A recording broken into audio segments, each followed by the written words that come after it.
How to reset forgotten password on Life360. Hi everyone, this is Kate and welcome back to another video, and on today's video we will learn how we can reset forgotten password on Life360. So without further delay, let's get started with this video. First of all, you have to open up a Life360 application. After that, tap on the sign in option at the bottom right corner to get into sign in page. Here, tap on sign in with email. And here, provide your email address that is linked with your Life360 account, then tap on continue.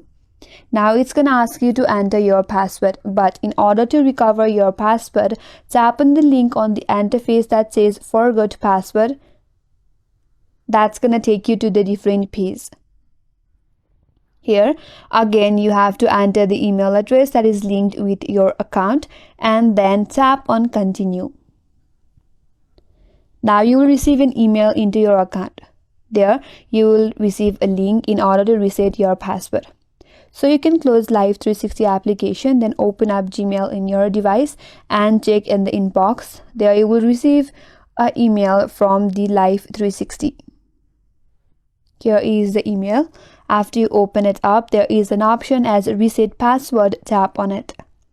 Now once you get to this page, you can reset your password. Type in your new password and make sure to follow all of this criteria. That is, you have to add at least 8 characters with 1 letter, 1 number and 1 special character. So type in your new password that you want to change, and here type in or confirm your new password. Once done, tap on continue, and then your password will be recovered, and with that password you can now log in into your 360 account or Life360 account. And that's all for today's video. Hope this video was helpful, and if you're new to our channel, consider subscribing. Thank you for watching and stay tuned for more videos.